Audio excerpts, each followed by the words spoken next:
Thank you so much for attending, everybody. I'm seeing the numbers rise, and I'm very glad to see people are attending today's basically seminar.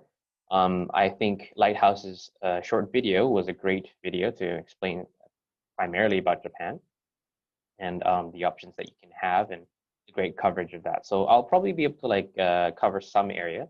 I won't recover that area, and I'll be able to give you more about the university itself. I hope you can see stuff on your the shared screen on your video feed right now. So I'm from Ritsumeikan University. My name is Jeremy, and I'm at the International Admissions Officer at the International Admissions Office. Just let me present. Go. All right. So Ritsumeikan's, I'll just flash this. It's an important name for us. It's the place to establish your destiny or mission in life. That's what we think the university is a place for you to do. So we hope that if you come study in Japan, it'll be one place where you can establish your destiny or mission in life. Here today, I'm just about to present some things about studying in English at Ritsumeikan, Japan. This is our university logo and motto. We're going beyond borders, where we want to welcome as many international students or students with international experiences to be at our university to create a world beyond borders. I'll cover why Ritsumeikan University, what Ritsumeikan University, and how to apply to Ritsumeikan University. These are just some areas that we've covered already by Lighthouse. Yes, and the future paths are the most important thing that I would like to add to it. A lot of what we do is we do a lot helping our students go into industry in Japan. So why study Japan? Why study in Japan, and why study at Ritsumeikan? Here are some pictures from our campuses. This is in our Kyoto campus. We have summer festivals, summer events. This happened 2 years ago. This is currently what our campus actually looks like, fall and in winter. So one of our campuses look like this in winter. So why do we are located in three prefectures in Japan. We're located in Kyoto. So Kyoto is a great place. It's historical. It has nostalgic. It is student friendly, but it's also a big place of studies because there's lots of universities here, just like Kyoto University of Advanced Science that's also presenting today. We're also located in Shiga. It has rich nature. It has a lot of industry, like major firms have a lot of established plants there. And it's also quite relaxed, right next to Biwako Lake. We're also next to Osaka, and we have a campus in Osaka as well, where it's a vibrant and welcoming commercial hub. So if you're thinking of finding some global companies as well, they're also located in Osaka.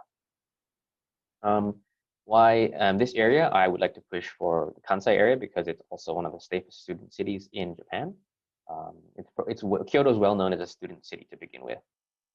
So just a bit about Ritsumeikan Academy. We're actually a very big academy trust. We're a nonprofit educational, we're a private educational academy where we have two universities, the university I am from, Ritsumeikan University, Ritsumeikan Asia Pacific University, and we have some high schools, junior high schools, and an elementary school. A bit about our history. We're founded in the 1900s. We currently have 16 undergraduate college and 20 graduate schools. We currently enroll 36,000 plus students, mainly Japanese students. We're part of the top global university Japan project run by MEX, the Ministry of Education in Japan. And yearly, we have about 100,000 applications coming through our doors. We're also we also put a lot of investment into our research. So we're ranked #1 in private sector for implemented with private sector industries. And we roughly put 1.3 billion yen per year into research funding. We're also ranked #1 in Western Japan, so in the Kansai region for foreign faculty. So if you're looking for a diverse amount of teachers from a wide range of faculty and disciplines across the world, Ritsumeikan University is really great for that. There's about 139 foreign faculties teaching at our university right now. International students, we have a growing number of international students studying at our university. Currently, we have about this many students coming and from 71 countries. What's great about being at Ritsumeikan is actually our partnerships that we like to promote. So if you want to do research across universities across the world, even universities back in the US, you can come to Ritsumeikan and have contact with those universities. So even University of California, Davis, University of Washington, University of Hawaii are some of the main American universities we work with on research and projects. As well, what's really interesting is that even though you come here as an international student from the US, you'll still get study abroad opportunities. So we do like to recommend you to think about that. So these are just some pictures of our campus and some of the colleges that are located. Highlighted in red are the campuses that actually accept students in the English medium program.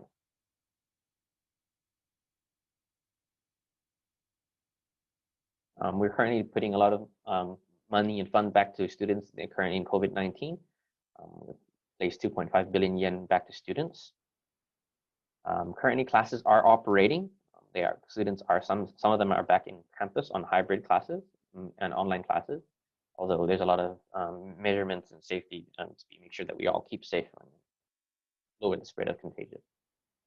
So here's some pictures from the current, just last month when we opened up the campus again for students to come to campus. This is actually what we would have looked like in fall last year. So if it was our usual fall would be like this. There's just some pictures of our clubs and circles. So if you're very active in extracurricular activities, we're also quite big, run by student clubs and circles. And it's also good for many people that are international students that want to enhance their living experience in Japan. And then Japan allows part-time work to students, 28 hours per week. I want to put a lot of emphasis on our student support. A lot of the tuition fees that you put back into the university will go to obviously teaching you, and as well as these career planning, academic guidance, your visa applications coming in, housing and accommodation support, and as well as your study abroad support and going on study abroad again. And what I would like to focus on is your on-campus medical support. So when you come to Japan, you don't have to worry too much about getting health insurance. You'll have the national health insurance as a student, and you also have on-campus medical support that's also covered through your tuition. If you've never lived in Japan before, we would definitely welcome you into your national dormitories. We have 6 on and off campus dormitories. These are the current fees for these dormitories. And a lot of student staff work in our campuses. So if you are a freshman, worry about it. You have many people from the sophomore and the senior years that will also help you as well. Beyond Borders Plaza is one of our great plazas that we also try to enhance. This is also part of our student support, where if you want to learn another language apart from Japanese, or you want to be able to communicate practice your Japanese with people, this is really great for a place for you to improve your language learning. Again, career planning support. Our offices for the career office is open all week round. Even now it's online, so there's a lot of things that are happening online for students. What we try to do is we try to get you, help you as much as you can to understand the Japanese business context and how you find a job in Japan, getting ready for those interviews, your resume covering, so that even after you study, you have that future path that you're going to when you go on to, for example, industry or even into like a career outside in Japan. Is what we would like you to do. Some pamphlets that we provide to students, these are just over online as well, and sometimes on our campuses in your colleges that you're studying. Currently, as of last year, these are the major employers that we've currently had. Because we put so much money to research, some of our students actually enjoy studying and move on to their masters. They go on to graduate schools. These are just some of the list of graduate schools that current students go to. So I'm going to go into a bit of the how right now. Key features of our university, about the what programs you can study. So key features of our programs is that international students, so if you're on a student visa, we'll get 20, 50, or 100% tuition reduction. We provide that accommodation support, as I mentioned before. Your interviews are done online, so there's no need to fly to Japan to get into the university. And if you're applying for English requirements, technically all you need is English. And there are waivers too if you're an American citizen and you've only been in America your entire life and you don't know any Japanese at all, there are help for you to do that. As I mentioned before, we also have study abroad opportunities. Here's a list of our current English medium programs that we provide in Ritsumeikan University. You'll see on the screen on the left side there, you have a collaborative degree program. These are degrees that are run with other universities across the world. Said they are working beyond borders. And on the right, you have single degrees, which are degrees that are done fully in our campuses in Japan. All our degrees are generally quite interdisciplinary. There's no single disciplinary that is just strength point that you'd be looking for. So think of these degrees as more of a strength of our liberal arts education that we have and our education from how we deliver a wide range of disciplines within the college. So I'm going to move into our first one here. We have a liberal arts degree that we're working with Canberra in Australia, the Australian National University, a dual degree program. the fees are basically 2 degrees put on top of each other, but you complete 2 degrees in 4 years. So you actually graduate with a degree from Japan and a degree from Australia at the same time. You get the intake's about 100, so you have 100 seats per year. We have enrollment for April and September. You'll be studying at 2 campuses, obviously. One is at the Osaka campus and one's in Canberra. And these are the keywords that you see here. Now, the keywords here basically aim at what kind of area that you'd be looking at studying. And if you're thinking of something interesting in that kind of liberal arts context, this is the college for you. Why did we partner up with the Australian National University? Because Australia's #1 university and they're 29th in the world.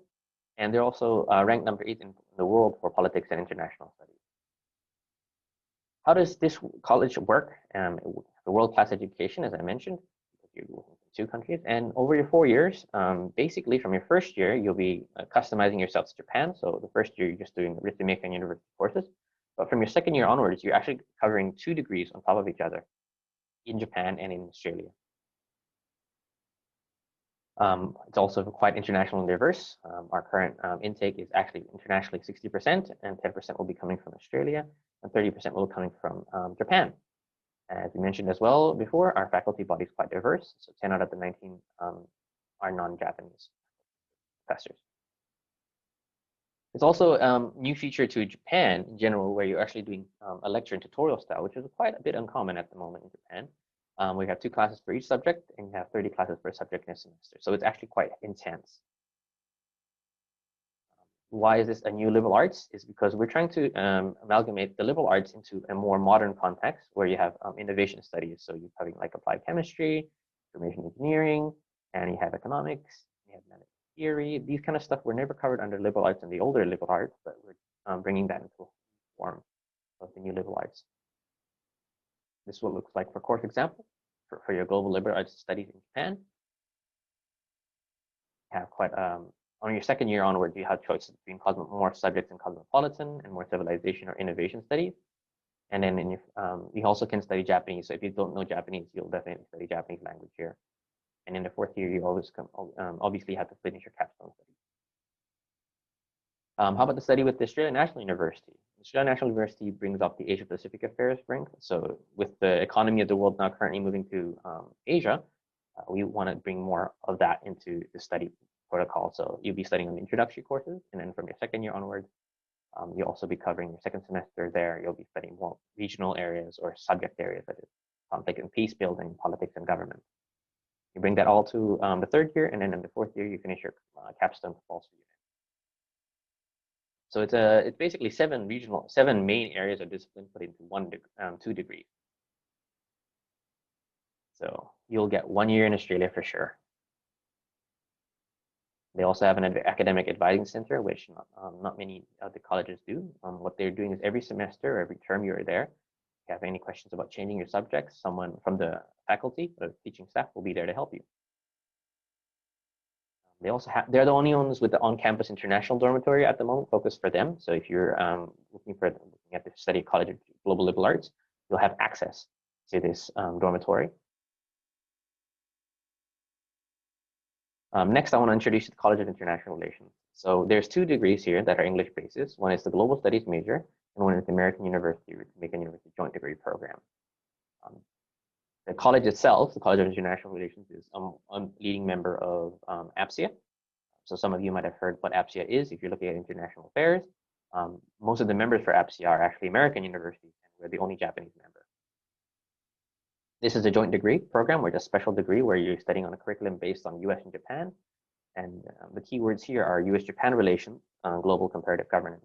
So if you're looking at something in global international relations, so perhaps if as an American citizen, you might want to work Department of State in the international section of that, you might be looking at this degree as a key gain that you can get opportunities from.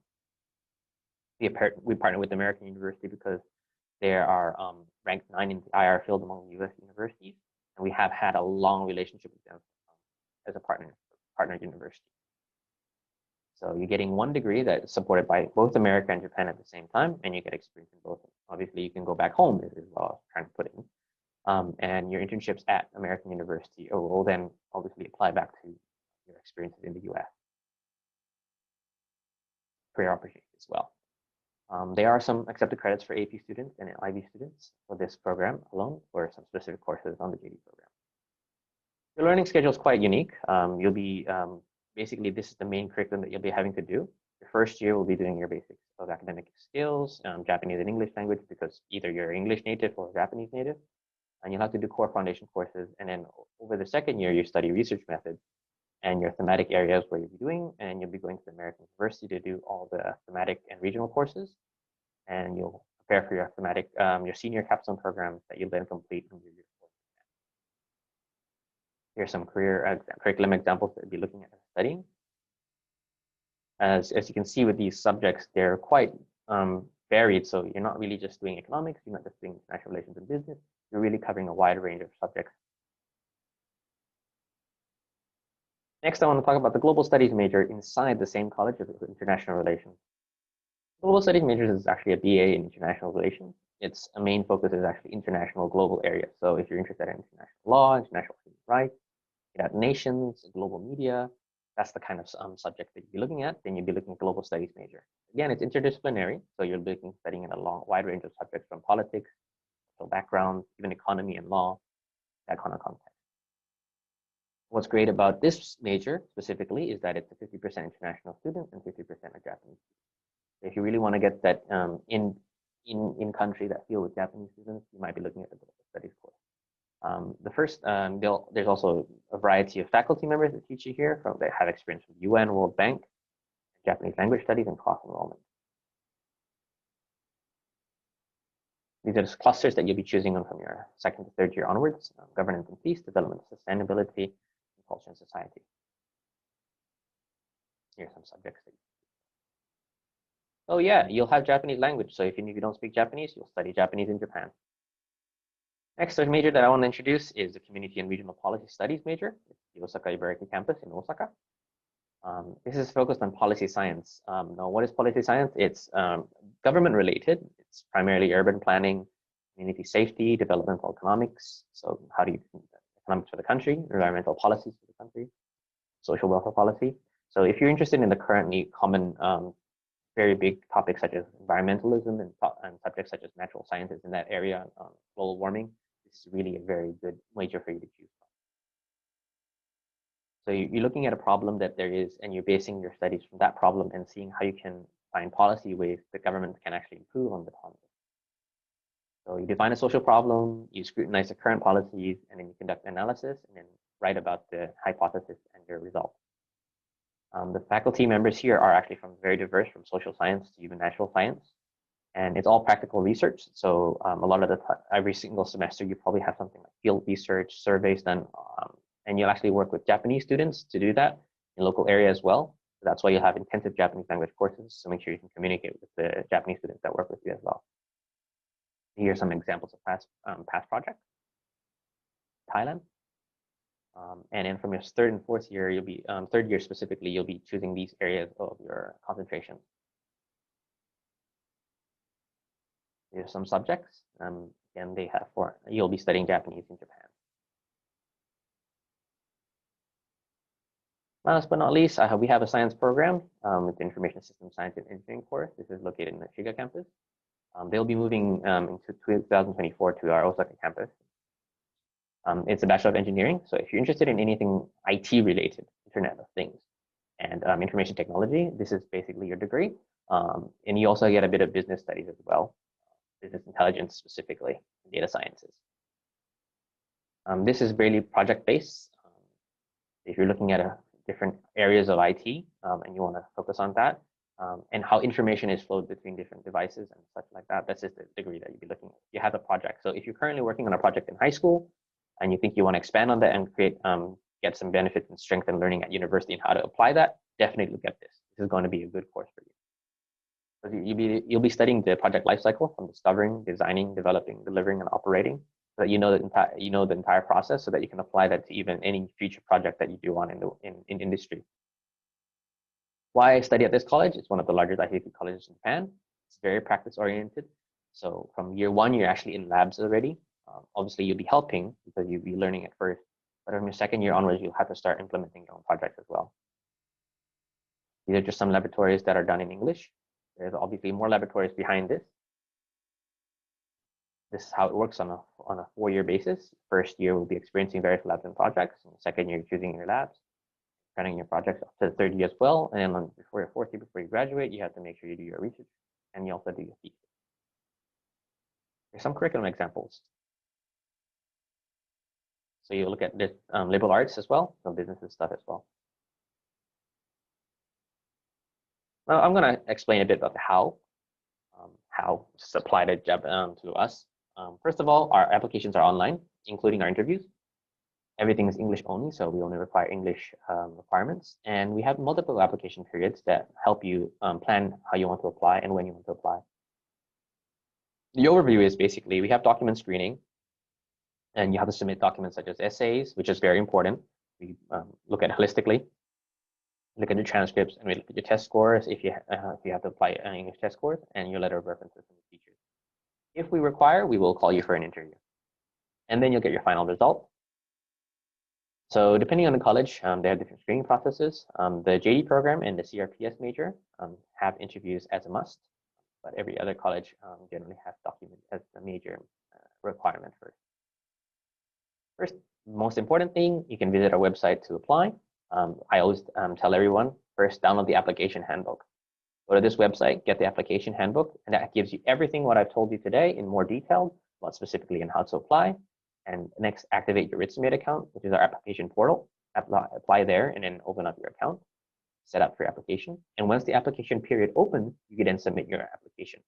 Even before then, you can prepare your essays, you can prepare getting your transcripts before the application period opens.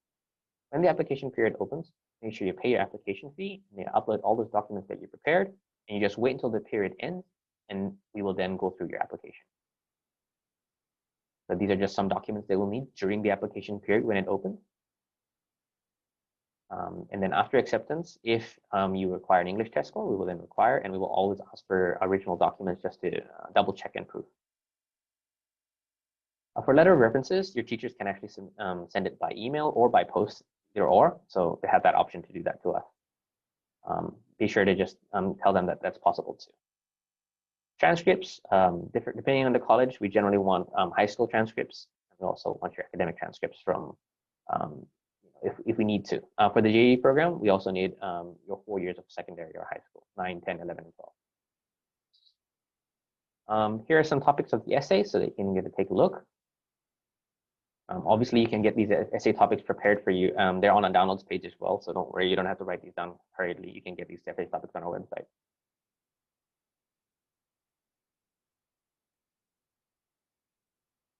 Last but not least, if you don't feel that you have the proper English requirements, then you might need to have to get the English test. Some of the colleges actually accept online tests right now for this year. We do accept Duolingo as well, and the online versions of the TOEFL and IELTS as well. They must be taken before a 2-year period before the start date of the application period. So if you're looking to apply either at the end of the year or in March next year, you will probably need to start taking your English test within the next few months. Finally, I want to explain about the online test. As we mentioned before, we're accepting online tests due to COVID-19. We do not require SATs. If you have SATs, please submit that. If you don't, that's perfectly fine. You just need your high school transcripts and your essays. So if you're looking for the GLA, they have a specific English requirement. I'm just going to explain briefly here. They don't do online stuff. They don't wait. Currently, there are a few waivers, but they're very specific. If you're an American citizen, this college does allow you to pass through because of citizenship status. So as I mentioned before, application periods are important. So please definitely look at these application periods. These are also available on our website. So as I mentioned before, we have a website for that. And these are just periods that you can see. Most of you will probably be looking at September next year. So please look at from December onwards, we'll start our application periods opening. December 9 onwards. So that's about a month from now.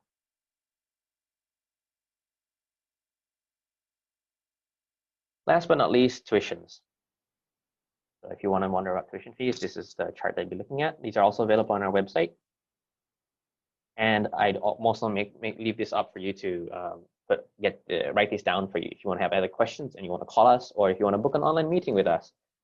Use the QR code or visit our website and book a meeting with us, and we'll definitely have scheduled a time to talk to you directly about your individual case. We love talking to you about that. Also, I'd like to put into the information that if you are want to get this information and you are Japanese and you want to get information about Japanese, we also have another presentation with Lighthouse coming later at the end of at the continuous of this fair in the Japanese section on the 25th. So definitely come to that session as well. And I would like to actually add the fact that we actually have scholarships. I didn't put any scholarship information up here because there's a bit of I didn't get a lot of the details for that for you specifically today. But if you're thinking about scholarships and you think about how you finance your university, international students, that means students with a student visa, have access to quite a large vast of scholarships upon entry and enrollment. A lot of the scholarships in Japan are not provided to you at the point of application. So you do have to apply for just the tuition reduction scholarship that are provided by the university.